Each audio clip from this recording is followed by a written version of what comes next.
I'm 33, wearing a dress I haven't touched in 2 years, standing in my sister's kitchen while she pours wine like she's hosting a magazine shoot. Everything about her house looks staged. White cabinets, marble counters, a dining table that probably costs more than my car. Even the lighting feels intentional, like someone planned exactly how everyone should look sitting there. And then there's me. I came straight from Virginia, Fort Belvoir.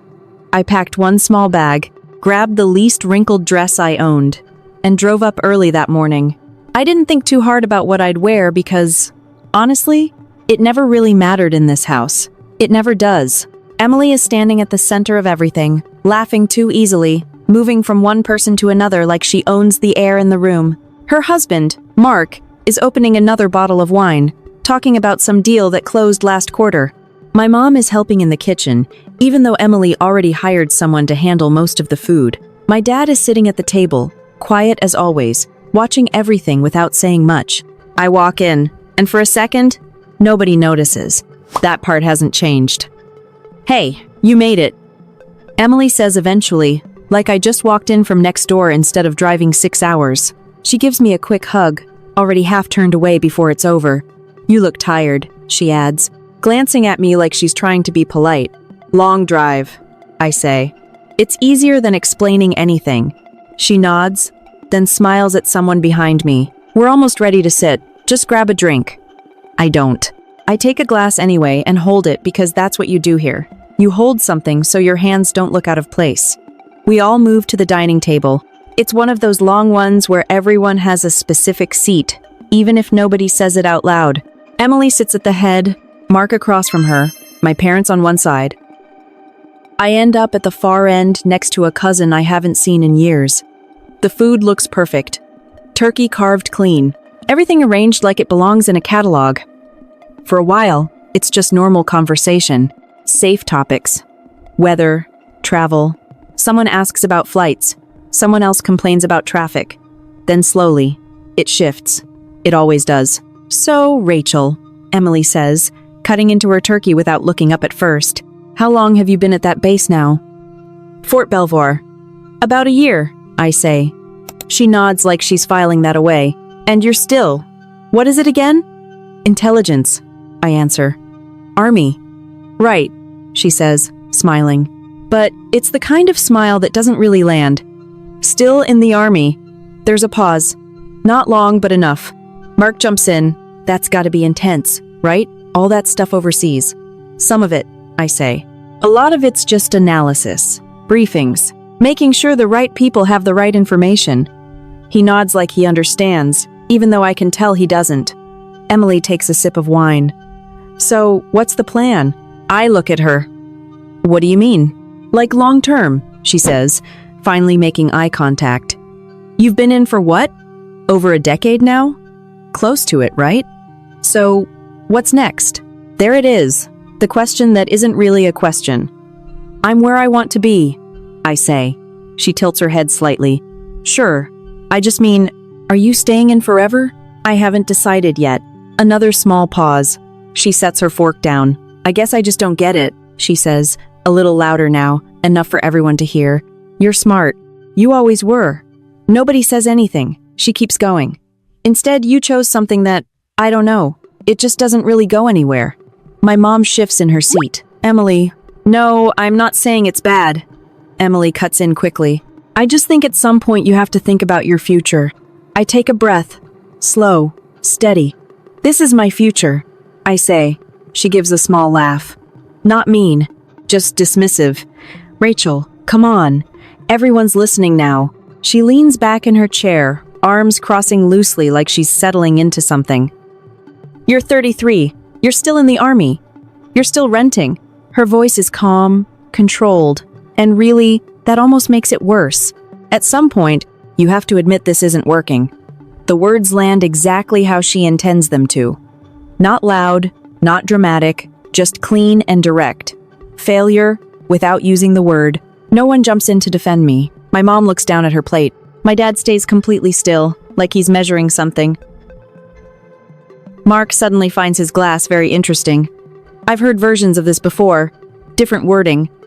Same meaning. I don't respond right away. There's no point rushing into it. Not here.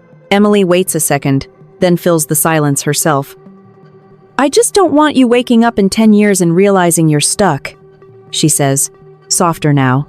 Like she's doing me a favor. You deserve more than that. I nod once. I'm good. That's it. No speech. No explanation. Just that.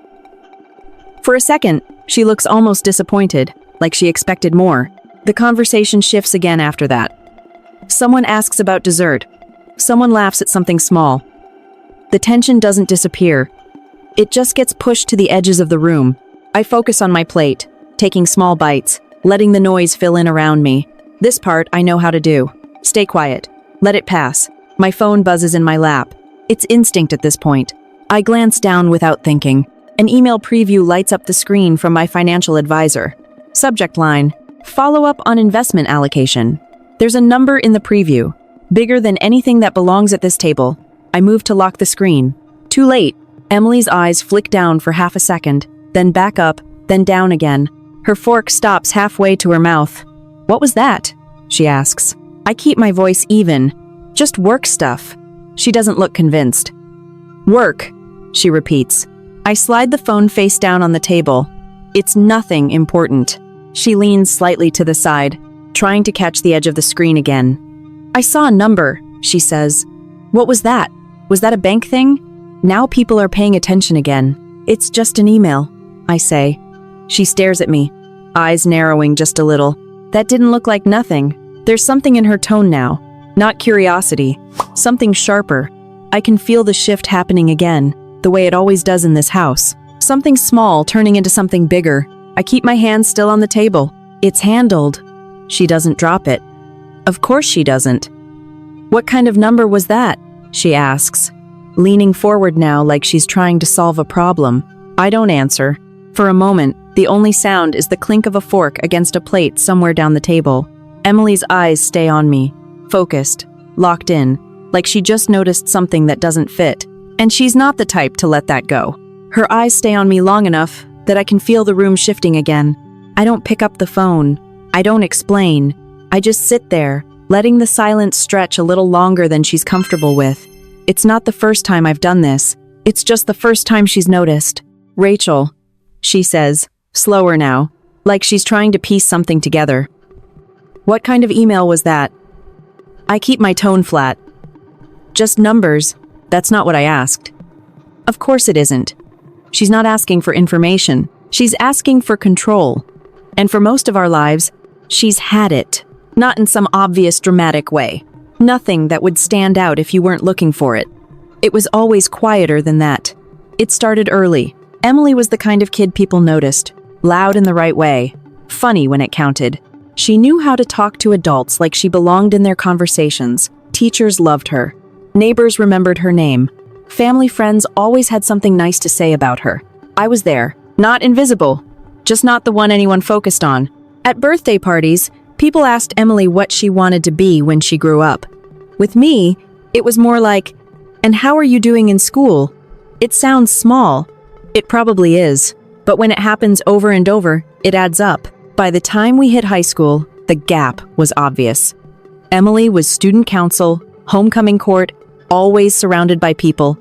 She didn't have to try very hard. Things just worked out for her.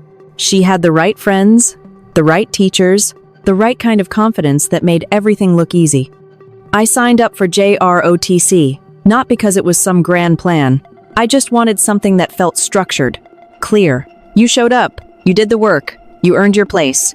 No guessing, no politics. Emily thought it was strange, not in a loud, embarrassing way. She never needed to go that far. It was always a comment dropped at the right moment. You're really into that? She asked once, watching me iron a uniform for inspection.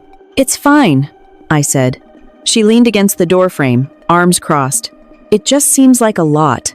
For what? For something that doesn't really go anywhere. That was her style. Never outright mean. Just enough to make you second-guess yourself. At dinner that night, she mentioned it casually. Rachel's doing that military club thing again. She said it like it was a hobby I'd grow out of. My mom smiled. That's good. Keeps you busy. My dad nodded once. He didn't say much, but he never dismissed it either. Emily shrugged. I guess I just don't see the point. Nobody pushed back. Not because they agreed, more because it wasn't worth turning into something bigger. That was how most things went. She'd define the conversation, and everyone else adjusted around it. By senior year, the differences were harder to ignore.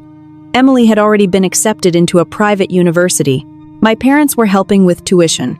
There were conversations about internships, connections, what her path would look like after graduation. Mine was simpler: ROTC scholarship, state school, commit to service. When I told them, my mom hugged me. My dad said he was proud. Emily smiled. "You're really doing this?"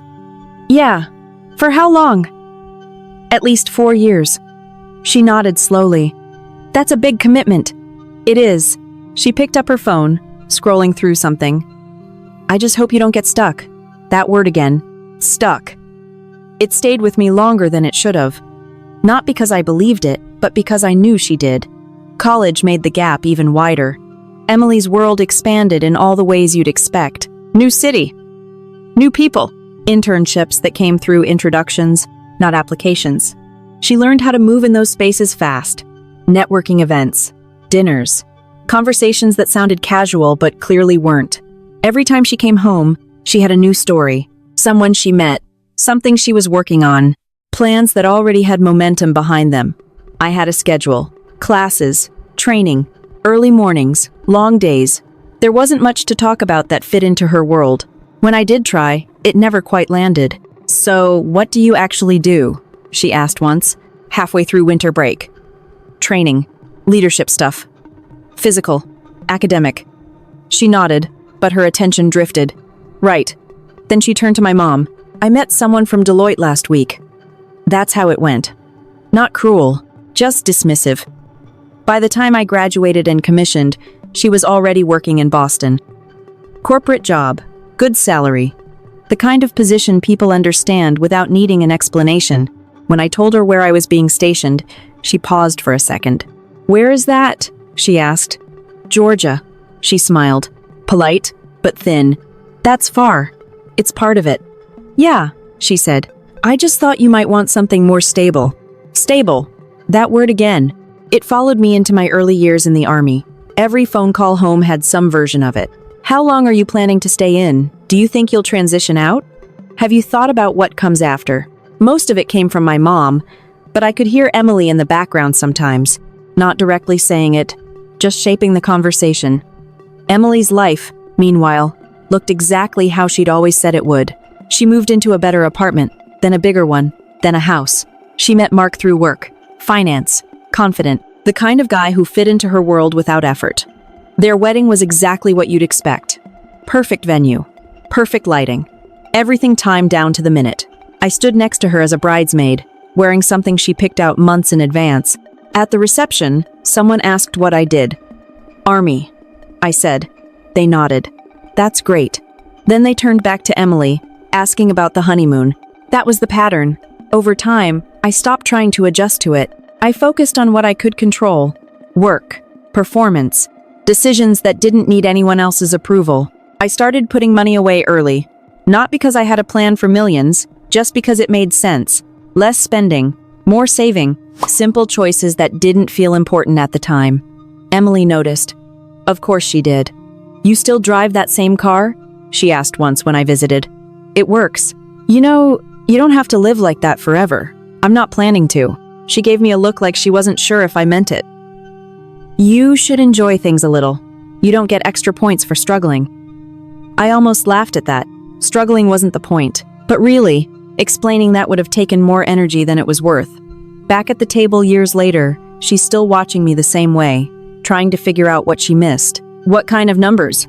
she asks again, quieter now, but more focused. I finally look up at her. "Why does it matter?" "It matters if you're dealing with something you don't understand," she says quickly. "There are a lot of scams right now. People think they're investing, and I'm not getting scammed." I cut in. That gets her attention. Not because of what I said, but because I interrupted. "That's new." Her expression tightens just a little. "Then what is it?" she asks. The room is quiet again. Not tense yet. Not fully. Just waiting. I can feel my phone sitting there face down like it's part of the conversation now. Like it's the one thing in this room that doesn't fit. Emily leans forward slightly. eyes fixed on me, not letting it go. And for the first time, it's not just curiosity, it's something closer to doubt.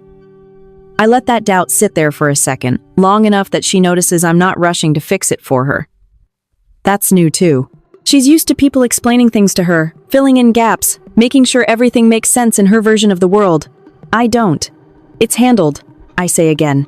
Same words, same tone. She doesn't like that answer anymore the second time. Emily leans back in her chair, but her eyes stay on me.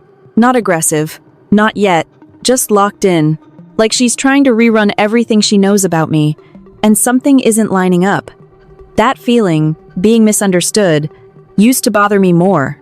Back when I thought I needed to correct it, back when I still believed if I explained myself clearly enough, people would eventually get it. That didn't last long. The truth is, by the time I chose the army, Emily had already decided who I was, and more importantly, who I wasn't. We were sitting at the kitchen table the summer before I left for college when it became clear. My acceptance letter was on the counter. ROTC scholarship, full ride. It was the most solid plan I'd ever had. Emily had just finished her freshman year at a private university. She came home with new habits, new words, a new way of talking about everything. She looked at the letter, then at me. So this is it? Yeah. No backup plan? This is the plan. She tapped the edge of the paper with one finger. And after? 4 years active duty. Then I'll decide. She tilted her head like she was trying to understand a language she didn't speak. I just don't get why you'd lock yourself into something like that. It's not locking myself in, I said. It's a commitment. That's the same thing, she replied. I remember my dad sitting at the far end of the table reading something. He didn't look up, but I knew he was listening. Emily kept going. You could go anywhere, she said. You have the grades. You could do something that actually sets you up long term. This does. She gave a small laugh. Not loud. Not mean. Just certain. Rachel, this is not how people build real careers. There it was again. Not how people do it. Meaning not how she would do it. Meaning not how it counts. I didn't argue. Not because I agreed. Because I knew how these conversations ended. She wasn't asking questions. She was making a point. And she always made it the same way, by framing her path as the default. Everything else was a deviation. My mom tried to soften it. She's doing what she feels is right, she said, setting down a plate. Emily nodded, like she was being reasonable. I'm not saying she shouldn't. I just think she's going to regret not exploring other options. I looked at the letter again. Everything about it made sense to me. Clear structure, clear expectations. No guessing. You show up, you do the work. You earn what comes next. No networking dinners, no reading between the lines, no pretending to be interested in things just to get ahead. It was honest. That mattered more to me than anything else. I'm good with it, I said. Emily didn't push after that. She didn't need to. She'd already said what she wanted to say, and more importantly, everyone had heard it. That pattern followed us into the next few years. When I left for training, she texted, "Good luck. Stay safe." That was it. Short, neutral, efficient. When I called home during my first few months, the conversations were always similar. My mom would ask about food, sleep, whether I was getting enough rest. My dad would ask about the work. Simple questions. Direct. Emily would ask one thing. So, how is it really? I'd give a basic answer. It's fine. Busy. She'd pause. Do you like it? Yes. Another pause. Okay. There was always something unspoken in that. Okay. Not approval. Not concern. More like she was waiting for the moment I'd say it wasn't working. That I'd changed my mind. That I was ready to come back and do something she recognized. It didn't happen. Instead, things got harder. Training turned into responsibility. Responsibility turned into expectations. There's a point early in your career where nobody really expects much from you. Then suddenly they do. You're not the new one anymore. People start depending on your decisions. That shift doesn't come with an announcement. It just shows up one day and doesn't leave. I remember sitting in a briefing room, still getting used to everything, realizing that what I was about to say was going to affect people I worked with, not in some abstract way. Real decisions, real consequences. It wasn't dramatic, no music in the background, no moment where everything slowed down. Just a quiet understanding that I needed to get it right. That kind of pressure changes how you think. It strips things down. What matters? What doesn't? What you can control? What you can't? Back home, Emily's life kept moving in the direction everyone expected. Promotions. New apartment? Better zip code? She sent pictures sometimes. A kitchen with a view. A rooftop bar. A weekend trip somewhere warm. My mom would show me. Isn't this nice? It is, I'd answer. And it was. Just not mine. When Emily got engaged to Mark, it felt like the final version of what she'd been building all along. He fit into her life perfectly. Same pace, same priorities, same kind of confidence. At the engagement dinner, someone asked what I was doing now. Still in the army, I said. They nodded. That's admirable. Then they turned back to Emily. That word, admirable, came up a lot. It sounds positive, but it's not the same as respected. It's what people say when they don't quite know where to place you. Emily never used that word. She didn't need to. She had her own version. You're really committed, she told me once a few months after the wedding. We were standing in her new kitchen, bigger than the last one. Everything updated. Yeah, she nodded. I just hope it pays off. There it was again. Everything in her world was measured by outcome, return, visibility, progress you could point to. If you couldn't show it, it didn't count. I leaned against the counter, looking around. Not everything works like that, she smiled slightly. It should. We left it there. That was where most of our conversations ended. Not with an argument, just a difference that never went away. Back at the table now, years later, that same difference is sitting between us. Except this time, she's the one trying to figure something out. You're sure you know what you're doing? She asks, nodding toward my phone. I meet her eyes. Yes. She studies my face like she's looking for hesitation. She doesn't find it. Her fingers tap lightly against the table. Because that didn't look like a normal email, she says. It's not. That answer lands differently. Not defensive. Not dismissive. Just true. She leans in slightly. What does that mean? For a second, I consider giving her something simple.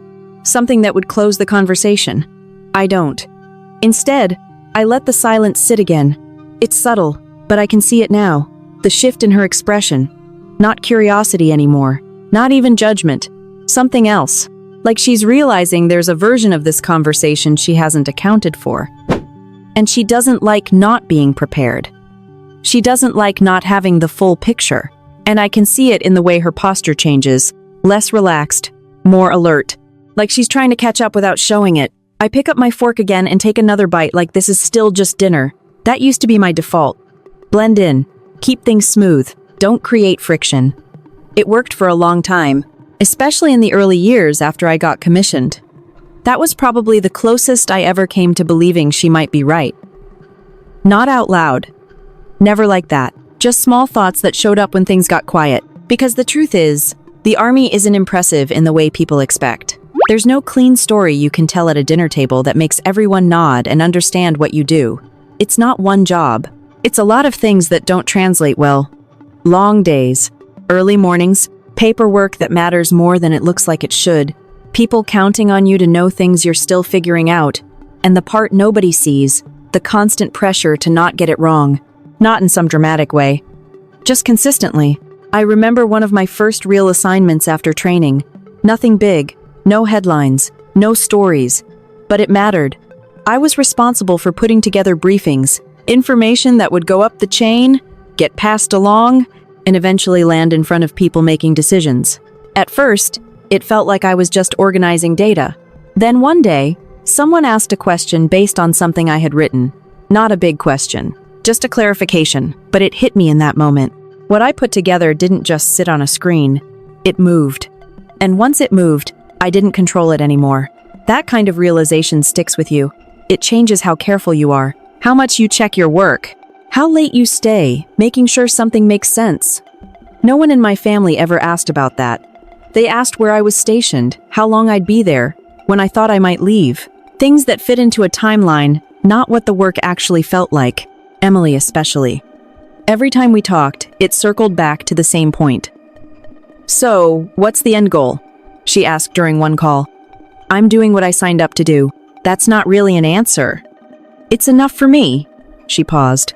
You're still thinking about getting out at some point, right? Maybe. Another pause.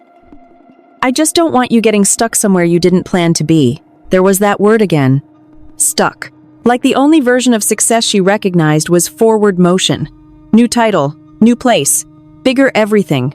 In her world, if it didn't expand, it didn't count.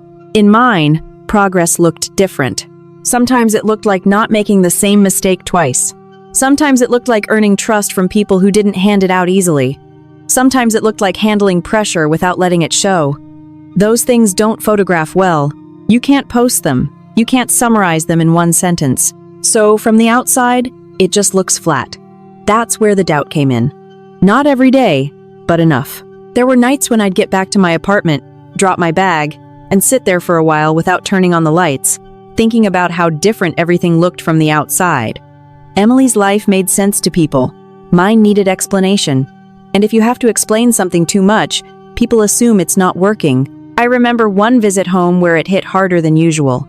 We were sitting in the living room, and my mom was flipping through pictures on her phone. Emily had just bought a new place. "Look at this kitchen," my mom said, handing the phone over. It was exactly what you'd expect. Clean lines, big windows, everything in place. "That's nice," I said. "She's done really well for herself," my mom added. I nodded. Then she looked at me. "And you're doing good too, just in a different way." Different. That word always came with a pause, like it needed clarification, like it wasn't fully convincing. I didn't take it personally, not anymore. But I noticed it. Emily noticed it too. She leaned back on the couch, watching me. "I just think you're making things harder than they need to be," she said. "You could transition out, use your experience, get into something more scalable." There it was, her language. Everything was about scale, growth, visibility. "What I'm doing works for me," I said. "For now," she replied. That was always the assumption, that this was temporary, a phase, something I'd eventually move on from once I realized it wasn't enough. At some point, I stopped trying to correct that assumption. It saved time, it saved energy, and honestly, it didn't change anything because even when things started shifting for me, I didn't talk about it. Not when I started getting more responsibility, not when people began trusting my judgment without needing to double-check everything, and definitely not when I started making decisions outside of work that didn't match the version of me they had in their heads. Money was part of that, not in a flashy way, just quiet choices, saving when it wasn't convenient, skipping things that didn't matter, letting time do most of the work. It wasn't impressive, it was just consistent. The first time I made an investment that felt like more than a routine decision, I didn't tell anyone. Not because it was secret, because it didn't need to be a conversation. It came through someone I trusted, someone who had made a similar transition, military to something else. We talked about it in a way that made sense. No hype, no guarantees, just risk. Clear, measurable risk. That part didn't scare me. Risk is easier to deal with when you understand what you're giving up. I knew exactly what I was putting in, and I knew what it would mean if it didn't work. That's a different kind of decision than the ones Emily made. Her world was built to avoid risk. Mine taught me how to carry it. Back at the table, she's still looking at me, trying to reconcile something that doesn't line up. "That's not a normal response," she says. "What isn't?" "You're being vague." "I'm being clear enough." She exhales slowly like she's adjusting. "Rachel," she says, softer now, but more direct. "If something's going on, you can just say it." There's a hint of something new in her tone. Not concern. Control shifting into uncertainty. "It's handled." I repeat. She studies me for another second. Then she glances down at the phone again, just briefly. But this time, it's not curiosity, it's calculation. And I can see it happening in real time. The moment where she realizes there's more here than she expected. Her eyes flick down to the phone again, and this time she doesn't hide it. That small movement pulls something loose in my head, like a memory sliding into place. I've seen that look before. Not here, not at this table, somewhere else. Different room, different stakes. Same instinct. Figure it out. Control it. Stay ahead of it. That instinct doesn't come from comfort. It comes from pressure. I learned that somewhere else entirely.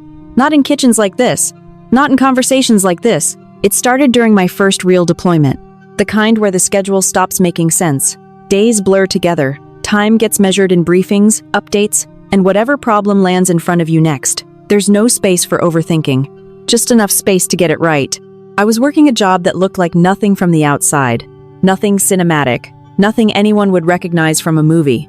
Just constant information flow. Sorting, verifying, connecting pieces that don't look important until they are. At first, it felt mechanical. Then it didn't. There was a point about halfway through when I realized the margin for error wasn't theoretical anymore. We had a situation. Again, nothing dramatic from the outside. No alarms. No chaos. Just conflicting information. 2 reports that didn't match. One suggested something routine. The other suggested something that needed attention. On paper, it could have gone either way. That's the kind of moment that doesn't look like much. Until it does. I remember sitting there, going over the data again. Not because someone told me to, but because something didn't sit right. You learn to trust that feeling. Not instinct in a vague sense. Pattern recognition. Things lining up the way they should, or not. I flagged it. Not aggressively. Not like I was trying to prove anything. Just pushed it up. Take another look at this. That was it. Simple. Clean. The kind of thing that could have been ignored. It wasn't. They reviewed it again, cross-checked, asked a few more questions, and just like that, it shifted from probably nothing to we need to adjust. No one made a big deal out of it. No one pulled me aside and said I did something important. That's not how it works. The only thing that changed was the outcome, and that was enough. Moments like that don't show up in stories. They don't translate. You can't explain them over dinner without losing people halfway through. So I stopped trying. While all of that was happening, Emily's life kept moving in a completely different direction. I'd get updates through my mom, or sometimes through group texts I didn't respond to right away. Pictures of new places, new furniture, trips I couldn't picture because they had nothing to do with anything around me. Once during a short window where I had decent reception, I scrolled through one of her posts. Rooftop dinner. Clean skyline behind her. Caption about finally slowing down. I remember looking at that and thinking how different slow looked depending on where you were standing. For me, slowing down meant getting 5 hours of uninterrupted sleep. For her, it meant a better view. Neither one of us was wrong. We were just not in the same world anymore. We hadn't been for a while. That gap widened over time. Not because of one big decision, just small ones, stacking. I stayed in. She moved forward. I took on more responsibility. She expanded her life. We both got what we were aiming for, just in ways the other didn't recognize. There were times I thought about explaining it, trying to bridge that gap, but every time I ran through it in my head, it ended the same way. Too many details, too many things that only made sense if you were there. So I kept it simple. Things are good. That was usually enough. It wasn't a lie, just not the full picture. Back home, her life hit all the expected markers. Promotion, bigger house, marriage that made sense on paper and in pictures. Mark was exactly who people expected her to end up with. Confident without trying too hard. Connected. The kind of guy who never had to explain what he did for a living because everyone already understood it. They moved into this house not long after the wedding. The same one we're sitting in now. Everything about it is intentional. Nothing here is accidental. That includes the way conversations go. Back then, I visited once not long after they moved in. Same table, same layout, different conversation. "You've been overseas, right?" Mark asked, pouring another drink. "Yeah, that's gotta be a lot." "It can be." He nodded like he respected it, but didn't need to go deeper. Emily picked up right where he left off. "But it's not something you want to do forever," she said. I looked at her. "Why not?" She smiled slightly. "Because at some point, you'll want stability." There it was again. Always the same end point. Always the same assumption. I didn't argue.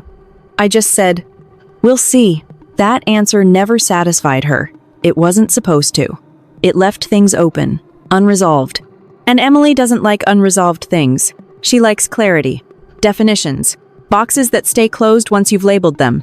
That's why this moment right now is bothering her more than she's saying, because whatever she saw on that screen didn't fit into the box she built for me. Back at the table, she shifts slightly in her chair. Not dramatic.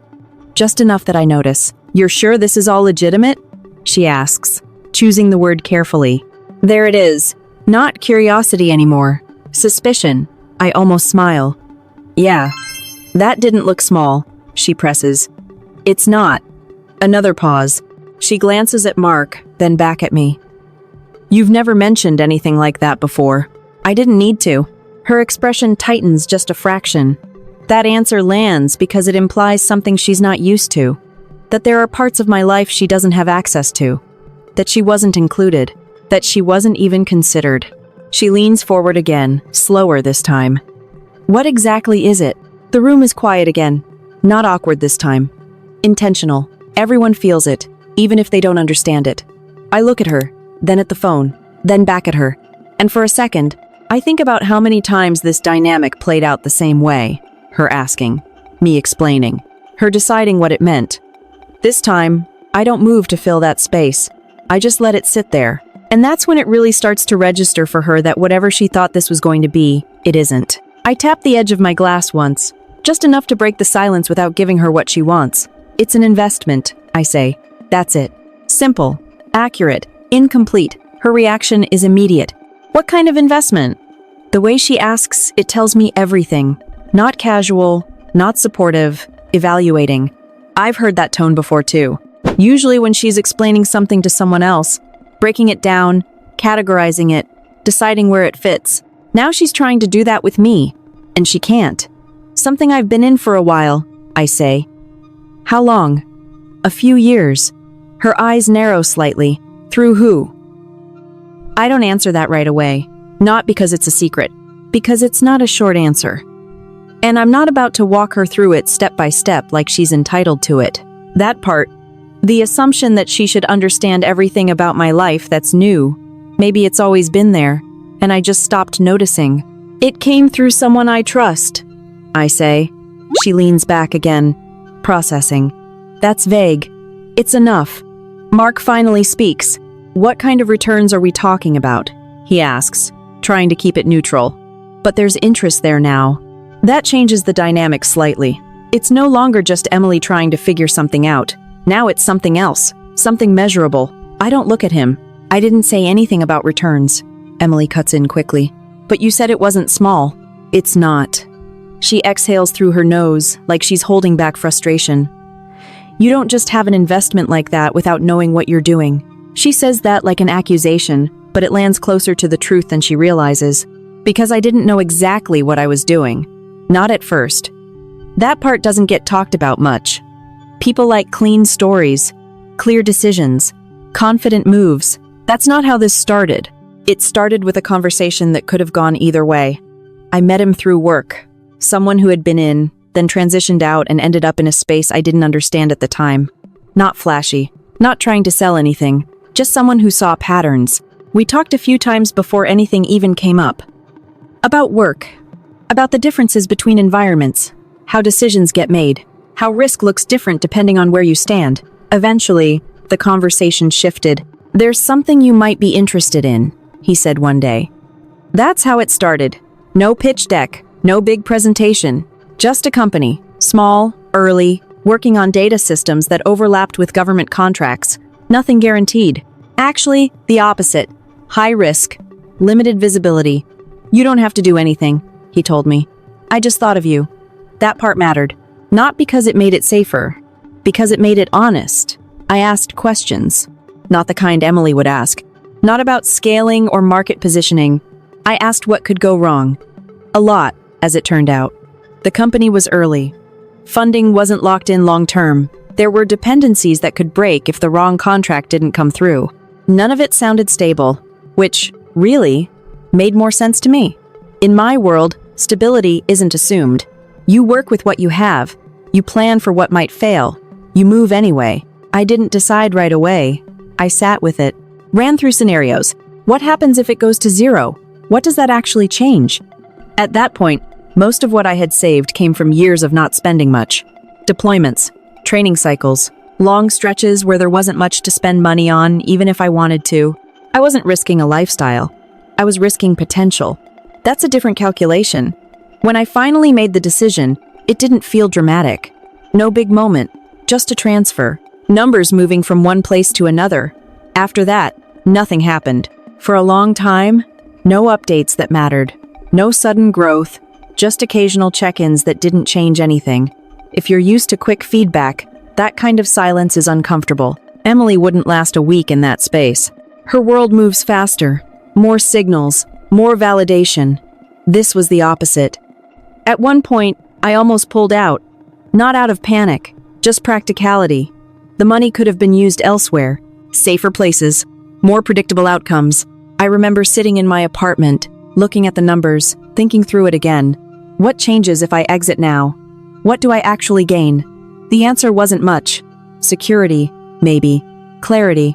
But I already had that. So I left it.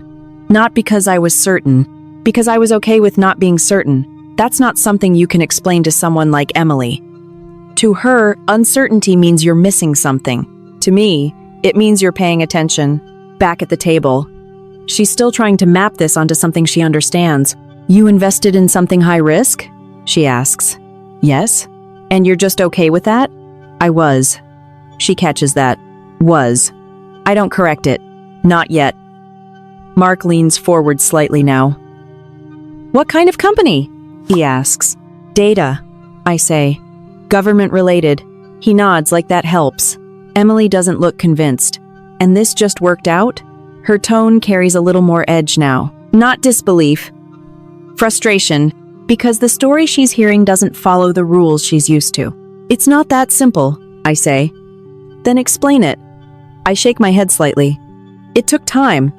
How much time? Years. She sits with that for a second. Years. That part matters. Because in her world, years without visible results means something isn't working. In mine, it doesn't mean that at all. What happened? She asks. The question lands differently this time. Less about control, more about needing an answer. I look at her for a second. Then I pick up my glass, take a sip, and set it back down. They got acquired, I say. That's the first time I've said anything that actually points to an outcome. It lands. Not fully, but enough. Emily's posture shifts again. Small, but noticeable. Acquired, she repeats. Yes. How big? There it is. Now she's asking the question that matters to her. Size, scale, value. The only metrics that count in her world. I don't answer right away. Not because I'm hesitating, because I know exactly what happens when I do. I let the question sit there. How big? Like it's something I haven't heard 100 times in a different form. Not just from her, from everyone who measures things the same way. I don't rush to answer because the size isn't the part that matters to me. It never was. What matters is how long it took to get there, and how quiet that process looked from the outside. It was a decent outcome, I say. That answer lands flat for her. Of course it does. Decent, she repeats, like I just downgraded something she expected to be impressive. Mark leans back slightly, watching now instead of asking. He knows enough to know that decent doesn't usually come with emails like the one she saw. Emily doesn't drop it. Rachel, you don't get emails like that for something decent. I don't correct her.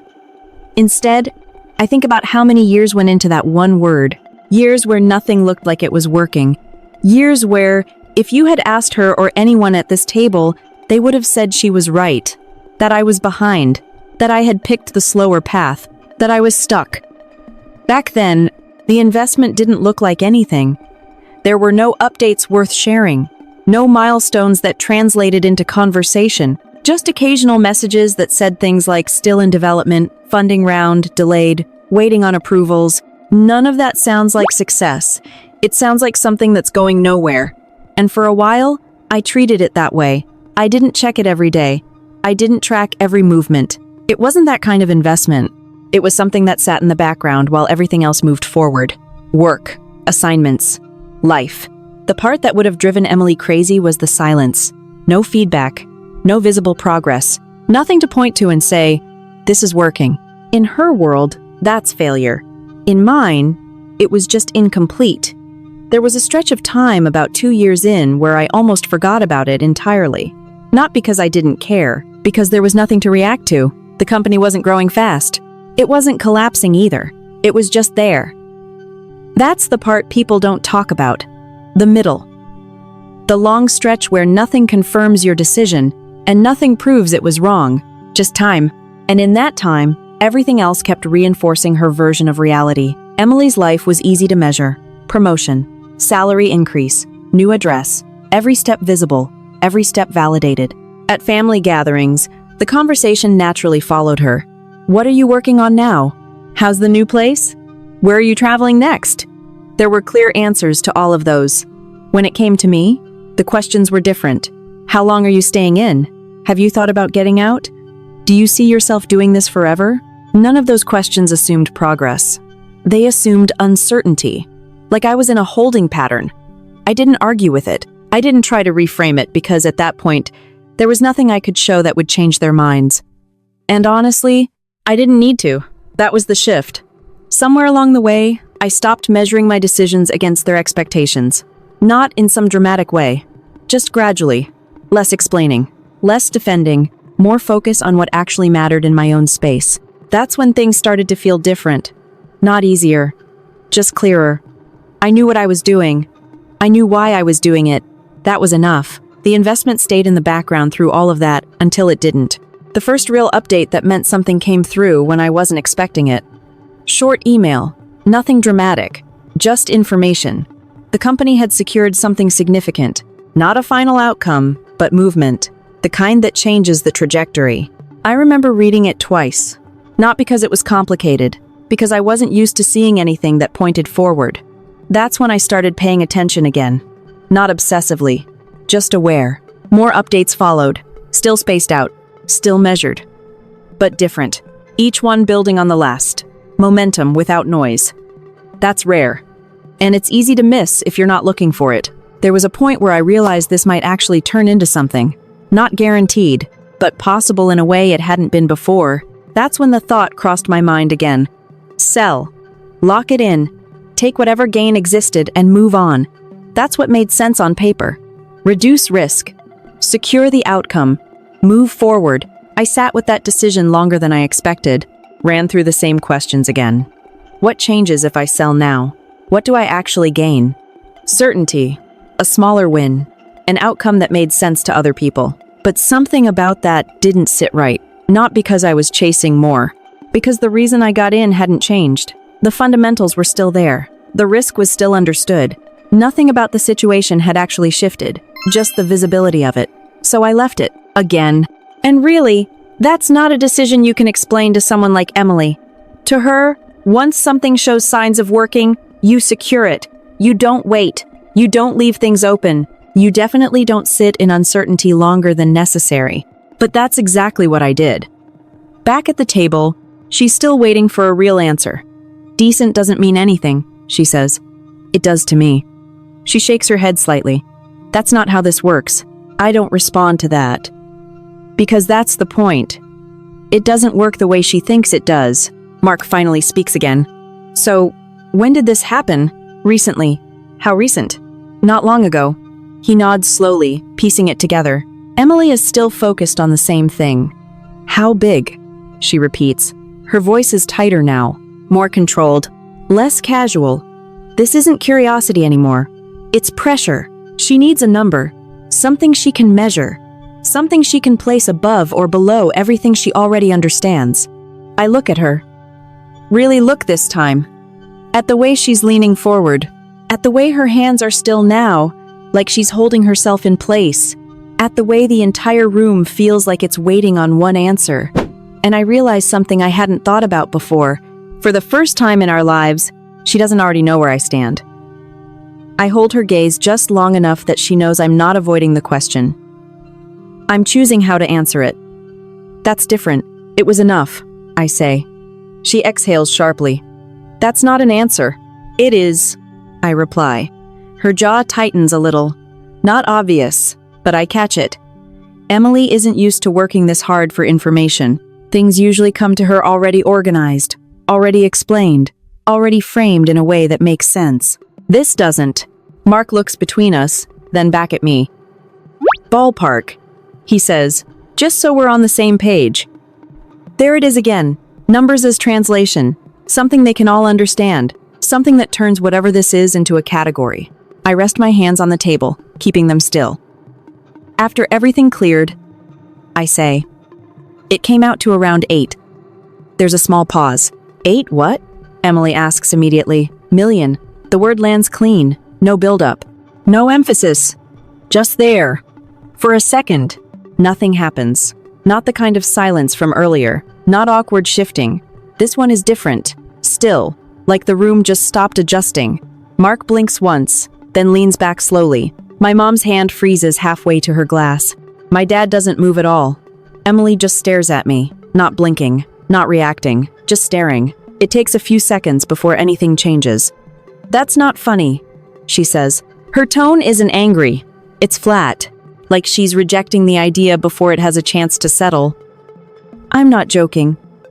She lets out a short laugh, but there's no humor in it. Rachel, seriously. I am. Her eyes search my face, looking for something. A crack. A hint that I'm exaggerating, misunderstanding. Anything that makes this smaller. She doesn't find it. That doesn't make sense, she says. It comes out faster this time. Why? Because she stops, then starts again. Because you would have said something? I shake my head slightly. No, I wouldn't. That hits her harder than the number. You didn't think to tell your family you made 8 million? She asks. I didn't need to. There's that word again. Need. It sits between us like something she can't quite process. You didn't need to, she repeats. No. Her voice rises just a fraction. That's not normal. Neither is what I do for work, I say. That earns a quick look from my dad. Not surprised. Just acknowledging it. Emily leans forward again. When did this happen? She asks. Over time. No. When did it actually happen? The acquisition finalized recently, and you just kept it to yourself? Yes. She sits back slowly like she's recalibrating. Mark runs a hand along the edge of his glass. That's a serious outcome, he says, more to himself than to me. It is. Emily shakes her head. I don't understand how this was even possible. I don't respond to that, because the explanation doesn't fit into a single sentence. And more importantly, it wouldn't change what she's reacting to. This isn't about how it happened. It's about what it means. You've been what? Saving your army paycheck and just turning it into that? She asks. Not exactly. Then, what exactly? I take a breath, keeping my voice steady. I invested early. I stayed in. The company grew. Then, it got acquired. She watches me like I'm leaving something out. That's it? That question lands differently. There's no edge in it, just a boundary she can't cross. Her expression shifts again, something between frustration and disbelief. That's not how this works, she says, almost under her breath.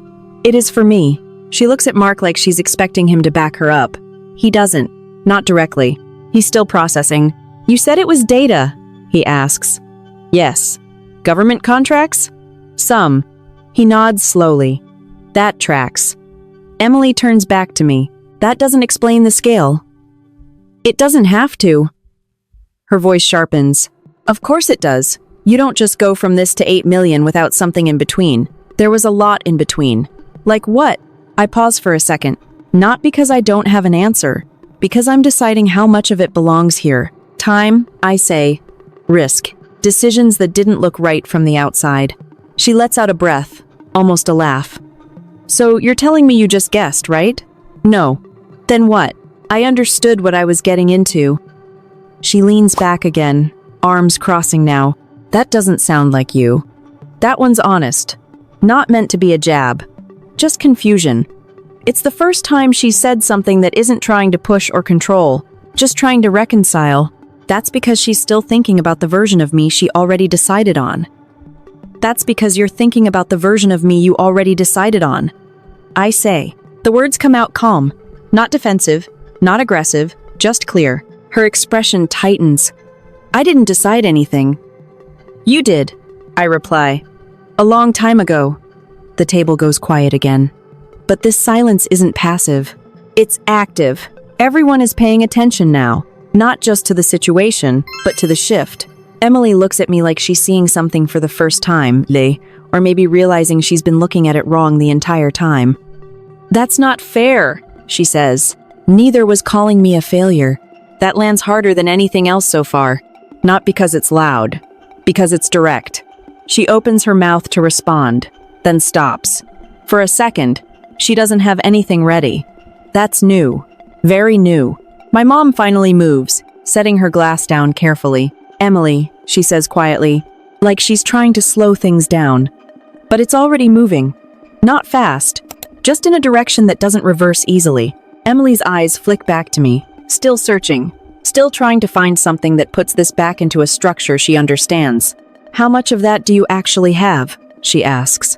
Enough. That's not liquid. Investments. Everything combined, I say. Around 8. I say it the same way I said it before. No emphasis. No pride. Just fact. She stares at me longer this time. Then something shifts. Not in her posture, in her expression. The disbelief doesn't go away, but it mixes with something else. Something sharper. Why didn't you say anything? She asks again.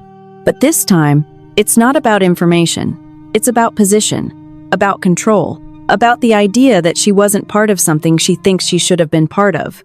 I look at her for a second. Then I answer. Because it didn't change anything. That's the part she doesn't accept. I can see it, immediately, because to her, it changes everything. And the fact that it didn't for me is the part she doesn't know what to do with. She sits there for a second after I say it, like her brain is trying to reject the entire conversation. Of course it changes things, she says. Her voice is sharper now, not loud, just tighter. It doesn't, I reply. That's ridiculous. It's accurate. She shakes her head, pushing her chair back just